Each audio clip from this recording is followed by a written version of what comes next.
Hello, everybody, and welcome to another edition of Whiskey at Work. I'm Mark. This is Rob. Did you guys catch our... It's been a long day.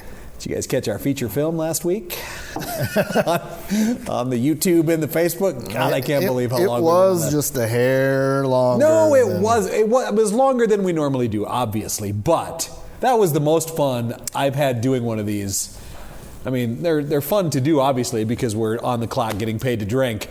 But that was a blast. We were surrounded by people that actually knew what the hell they were talking about, though, so that was kind of nice. Yeah, that was cool. Last week, if you didn't watch it yet, you can check it out on Facebook or YouTube. We got to sit down with Dan from Timmins Market and Tate and Brett from Cask and Cork Glad Distributing. you came up with that. I was going to totally riff on their names, man. No, I forgot Patrick, though, too. Pretty good with names. Well, it's going to get to Patrick. Don't worry. I got you, bro. Patrick, remember this. Next time I'm out there buying $260 worth of booze. I hadn't finished naming everybody yet.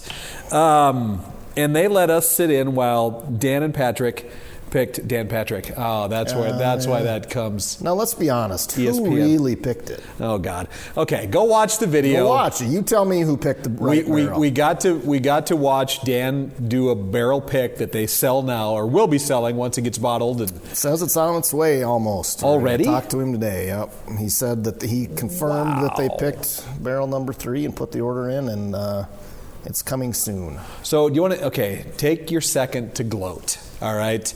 Do it quick and let's just get this out of the way so we can move on. Let's face it, we both admitted that we weren't or aren't whiskey experts, but there's only one person in the room that picked the right barrel last week, and you're staring at it.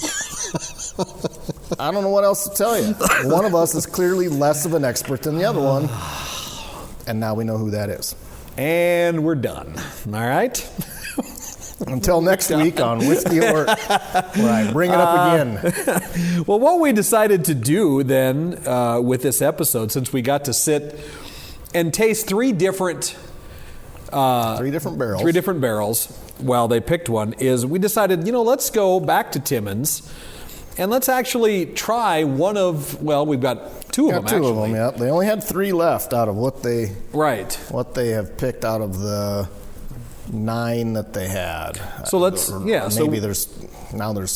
2 or 3 coming yet. We went back and got a couple bottles of the ones that they had picked to give it a try, to kind of taste the total finished process here. Yeah, they had the Knob Creek that we tried back way in the beginning with Timmins, which we both enjoyed it a lot more than we thought we would, I think. Not being huge Knob Creek fans to begin with, but it was very good. Mm-hmm. It was very high octane. Well, 120, wasn't it? Or more, maybe. Yeah, 120, 124, somewhere there. And, of course, Ryan was drinking it with nothing. His stomach has got to be made of lead. And then they had the Oak and Eden that we're trying today, and they got a bottle of Jack Daniel's single barrel that we have somewhere. Well, and you picked this. Right away, it's a rye, so it's not high on either one of our lists. I was hoping for a bottle of their 1792 that they picked that Dan claims he has a few bottles rattling around. Maybe I should have gone up to the office. And they had a wonderful bottle or a pick of Elijah Craig that was really delicious, and apparently it's gone.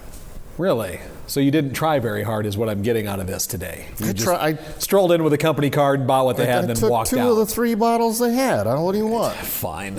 So that's what we're drinking here. This, like I said, it's rye. It is pretty rye. So I'm already not a big fan of it. But here's what's interesting about this.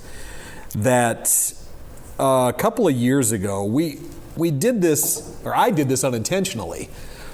Because a guy that we work with said that, hey, I have this buddy who has these they're called Spires, oak Spires. And what you do is you drop them into whiskey, and then they kind of emulate what happens in the barrel. Yeah, it's supposed to continue the aging process to some degree. We tried it with a bottle of Trader Joe's whiskey. Yeah, and it didn't work. It wasn't. Have we finished that? We tried it lately. Yeah. I dumped out about half of it. It was bad. It was just really bad. Yeah, I Never think. dump it out. Well, I had to. Then you make 'cause somebody you don't like drink it. Well, Like here, you can try this after you have this. we should have done that. Did we ever That's get the rule. We did Did we get rid of the Lafroig that way, or do we still have that? Is that bottle still sitting around somewhere? I might have dumped that. See, exactly. No, somebody had the last snort of that here not too awful long ago. Well, this contains this bottle of Oak and Eden, and this is kind of, I think, what their thing is. They have a wheat Spire, and they have a rye Spire, and what's on the inside? They got a regular bourbon too, and a regular bourbon. On the inside is a spiral cut piece of French oak, is what it's called. I don't know why you air quoted French oak. Well, because I think French oak is actually English oak. I think that's just another name France. that they. I don't know. I don't care. I don't know why you want. It wasn't that interesting. We've insulted everybody else. I don't know why you want to insult the French. I'm fine with that. But they do make American oak. Of course, they put up the white flag first, so maybe it doesn't matter. Stop it. They do put in the American oak. You can get the spires of that as well. And what's cool is you can actually get it in like a super charred version of it.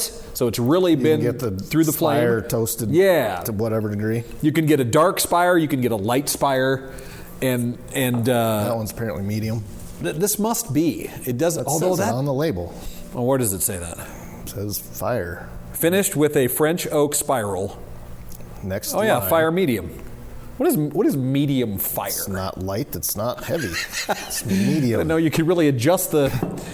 Fire becomes light, I want the heavy. large fry or the small fry? I want the medium-sized fry. So what they claim to do is after it's been bottled, they only put this in after it's sat in the barrel for a while, and this is their finish. Instead of finishing it in another barrel, they call it in bottled finish, is what this is for Oak and Eden. So I don't know. It just tastes like rye. It's the grass, you know. It's rye for sure. What did you say? 95% on this mash bill for this one. This isn't as bad as some ryes that I've had. It's not to me. I mean, okay. Now, am I just being influenced by you saying that right now? Yeah, I'm known as the influencer. Well, remember in the last video, if you watched it. Of course, I did get Dan and Patrick to shut up, change over to my barrel. So that is one thing that Brett said is the reason why when you're doing those picks, they don't tell you any of the tasting notes that are in that, because you will psychologically then maybe start to pick up on those things, and that's not what they want you to do. Because I wouldn't be able to pick up on them on my own. Well, so. I've never been able to. But you saying that this is better than most you've had, and then I take a sip and I'm like, it's pretty good. I kind of agree. It isn't that bad. But there's no way I could be like Russ, our producer, is drinking it without ice or water or anything, and he's still standing. It's because he's young and tougher than we are. Well, maybe that's what it could be. I don't hate this. In all honesty, I like this one better than the Barrel 2 from last week. That was very rye heavy. It was and I don't think it was the same mash bill. I don't think there was that much rye in it, but it was super peppery. It was... Yeah, I like this better than that by more than a little. Maybe that Spire in there then, that spiral... Might be smoothing it out a little. Maybe, sure. From a different oak. I didn't see how long that it sits in those. Well, it sits in the bottle, I guess, until somebody buys the bottle and opens it and drinks it. But up until from the time it goes from the barrel to the bottle, I don't know how long it sits in there. Yeah, I don't know.